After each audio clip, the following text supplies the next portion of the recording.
시청자 여러분 안녕하십니까. 금요명상 다석을 아십니까 시간입니다. 오늘 또 스튜디오에는 다석사상연구회 김성원 선생님 나오셨습니다. 반갑습니다. 이제는 9월이 시작됐습니다. 이제 9월이 되면 이제 학교도 대학도 개학을 이미 했죠. 그렇죠. 그리고 이제 여러 가지 새로운 일들이 벌어지고 그렇습니다. 또 가을이 오면 그야말로 천하 만물이 또 변하고 천고마비의 계절이 천고마비의 옵니다. 계절이 네. 왔습니다. 오늘은 다석사상으로 다시 읽는 도덕경 시리즈 44부 43장 불입니다. 43장의 제목은 없음은 있음에 틈 없이 들어간다 이렇게 되어 있습니다.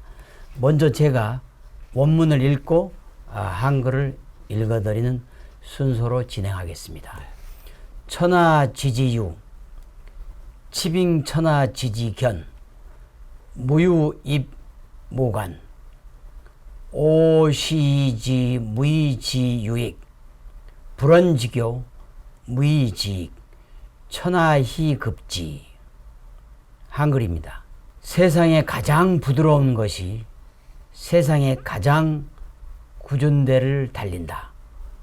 없음은 있음에 틈없이 들어간다.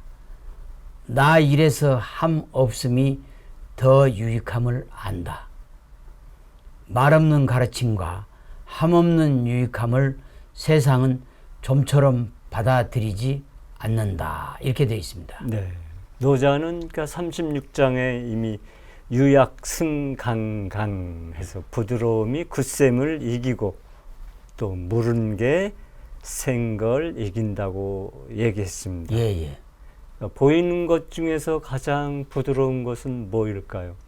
물이죠. 물이죠.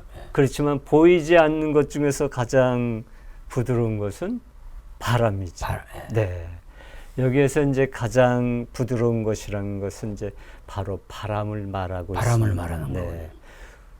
바람이 이제 굳건한 대지 위로 불어오는 바람은 이제 폭풍이나 태풍이 되면 바위보다도 더 단단한 집을 쓰러뜨리고. 그렇죠. 허리케인. 그렇습니다. 미국 그 남부의 그 미시시피 강 주변에 허리케인이 닥칠 때 보면 뭐 도시가 완전히 그냥 아수라장이 되는 거죠. 뭐 지붕이 날아가고 차가 날아가고.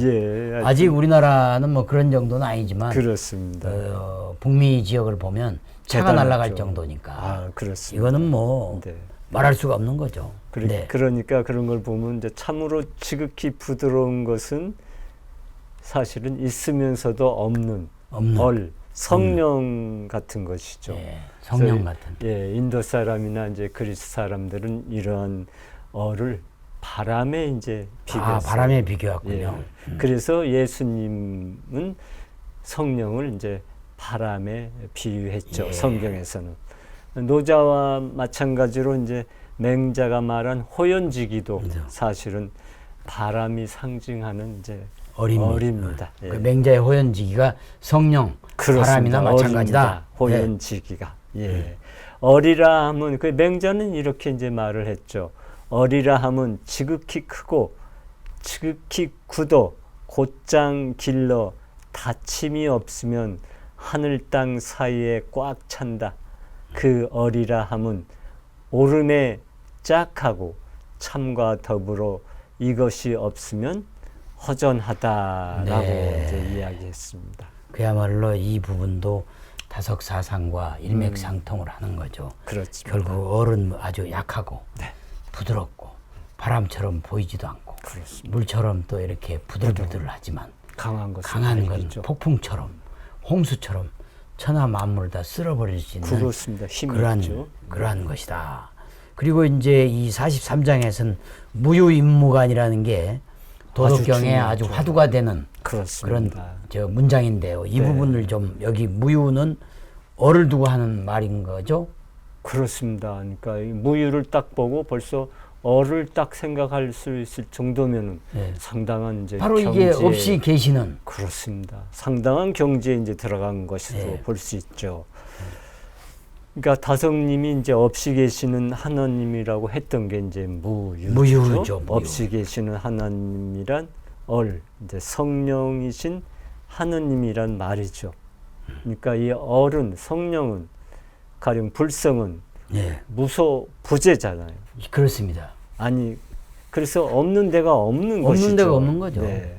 그러니까 굳은 물체 속에도 못 들어가는 것이 없잖아요. 그렇습니다. 그래서 무가 유에 들어가는 것은 무간, 사이가 공간이 없는데도 들어가잖아요. 그렇죠, 그렇죠.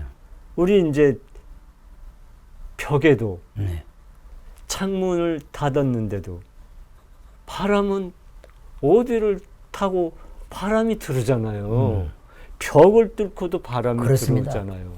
그러니까 홍수가 나면 물은 그냥 아주 얇은 틈에도 들어가지고 댐이 무너지는 것도 그렇죠. 폭탄을 맞아서 무너지는 게 아니고 얇은 구멍 틈새, 하나가 쥐구멍 하나가 댐을 무너뜨리는 거예요. 그렇습니다. 그래서 여기서 무유라는 것은 바로 그래서 가트마 간디 선생님은 이제 이런 말을 했죠. 얼은 우주에 편만해 있다. 얼이 무엇 때문에 세장과 같은 몸속에 갇혀 있으려 할까? 이것을 깨닫게 될 때 우리는 모든 것을 포기하는 버림의 이상에 이른다. 이렇게 했고 벌레 이상에 다섯님도 이제 이렇게 말씀하셨습니다. 우주에 가득한 얼이 내 마음속에 들어온다. 이렇게. 다석 선생님도 똑같이. 네. 그러니까 예수님은 이제 예수는 바람을 영원한 생명 운동으로 비유한다. 성령의 바람은 범신이다. 범신이야말로 진정한 생명 운동이다. 이렇게. 그래서 이제 신학자들이나 이제 목회하시는 성직자분들은 다석 선생님이 이렇게 범신 얘기하니까 이단이다 이렇게 얘기하는 거예요. 그래서 이제 일부 지금 신학자들은 이런 말을 하시죠. 다석 사상은 범신보다는 범죄 신론이다. 범죄 신론이다. 네, 그 제자를 붙여가지고 그 제자 속에 이제 하나님이 있다는 것을 이제 단순히 이제 범신론으로 하지 말고 범죄 신론으로 하면 어떻겠냐 이렇게 이제 윤정현 신부는 그렇게 주장을 하죠. 그 말도 이제 맞고 일리가 있는. 그렇지, 일리가 있죠. 그냥 다석 선생님처럼 이렇게 범신이야말로 진정한 생명 운동이다. 이렇게 해도 틀린 말은 아닌 것 같아요. 그렇습니다. 네, 이제 무유인무간에 이어서 오시지 무의지 유익을 좀 설명해 주시죠. 그렇죠. 여기서도 뭐가 무의지 유익 이게 좀 중요한 것 같아요. 무의로 하는 것이 어떻게 지익 이롭다는 말이 이게 이해가 잘 안 가지죠. 그렇죠. 전부 다 우리가 한 건 유의인데 그렇죠. 내 힘으로 하고 내 능력으로 하고 내가 돈이 있어서 내가 백이 있어서 다 내 맘대로 하고 그렇죠. 내 뜻대로 하고 내가 가지고 있는 걸로 그거를 가지고 유의가 아니라 무의로 해야지 이익이 되냐 이렇게 이제 따지는 사람들이 이제 있죠. 그러니까 이 세상에 이루어지는 것은 거의 모든 활동이 유의지익이죠. 그러니까 반대, 노자의 반대, 진리하고는 이제 반대적으로 사는 것이 우리 이제 사람들의 속성이죠. 그러니까 제나가 지닌 수성이 이건 바로 삼독을 저지르는 것이 유의지익입니다. 그래서 내가 먹어야겠다, 또 내가 살아야겠다, 내 아들을 잘 길러야겠다. 이게 다 유의지익이라는 것입니다. 그러나 이제 얼라가 하는 것은, 성령이 하는 것은, 불성이 하는 것은 반대죠. 얼라의 드러냄은 바로 무의지익입니다.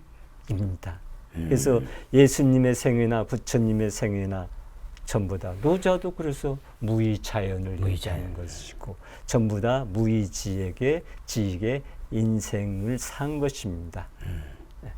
다성님의 귀한 말씀을 한번 더 전해드리겠습니다.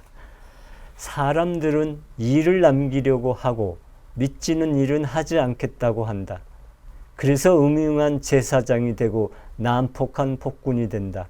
그러한 그들이야말로 믿지는 장사를 한 사람이다. 보기에는 분명히 실패인데 믿진 예수나 간디는 그 진리의 무저항 정신으로 인류 역사에 큰 일을 남겼다. 천배 만배의 일을 남겼다.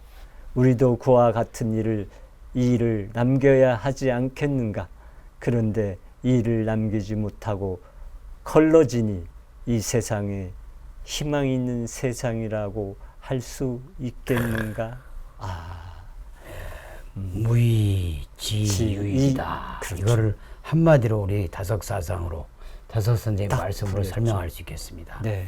이제 다음은 그 노자 사상의 핵심 중에 하나인 불언지교 또 무의지. 그렇습니다. 천하희급지 마지막 구절을 좀 설명해 주시죠. 그렇습니다. 이제 불언지교 이미 우리는 노자 2장에서 불언지교가 불언지교를 나왔죠. 나왔습니다. 했습니다. 예. 도 진리 성령 불성은 어떻게 말로 가르칠 수가 없죠. 예. 그렇습니다.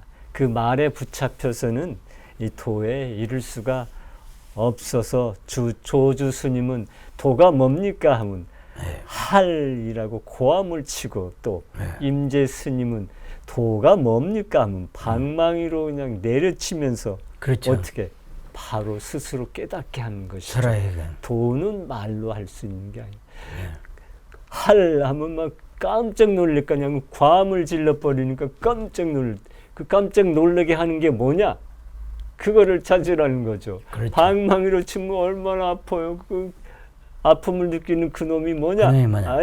이제 그거를 찾으라는 것입니다. 그래서 하나님은 사람들에게 말없이 가르치고 있죠. 말없이 가르치고 계속 있다. 무언지교를 하고 있는데 우리들이 이제 못 느낄 뿐이죠. 왜? 네. 보이는 것에 사로잡혀 있으니까. 네. 하나님의 말 없는 소리는 불언지교는 들리지가 그렇죠. 않죠. 불언지교. 네. 그래서 틈틈이 자기의 시간을 갖고 명상 기도를 하면서 자기의 소가를 얼생명을 길러가는 키워나가는, 일이 아주 소중한 일입니다. 네, 수고하셨습니다. 네. 불언지교 무의지 이게 바로 우리 얼생명이 그렇습니다. 추구하는 우리들이 그야말로 자율, 적으로 자강, 추구해야 자립까지 가서 귀천귀일하는 길이다. 길이죠. 그러기 위해서는 불언지교 무의지익을 실천해야 된다. 그렇습니다. 네. 네. 세상은 천하희급지. 세상 사람들은 이걸 따르지 않으려고 하지만 가르침을 들으려고 하지만 우리 얼생명에 충실하고 얼생명을 향해 가는 우리들은 따라야 된다. 네. 불언지교의 자세를 가져야 된다. 그렇습니다. 네, 수고하셨습니다. 이제 다음 시간에는 다석사상으로 다시 읽는 도덕경 시리즈 제45부 44장 풀이를 이제 들어가겠습니다. 그래서 오늘은 이제 43장 풀이를 아주 충실하게 해주셨습니다. 시청자 여러분, 한국이 낳은 20세기의 위대한 영적 스승 다석 이용모 선생님의 말씀으로 힐링하는 주말, 힐링하는 하루 되시길 바라겠습니다. 대단히 감사합니다.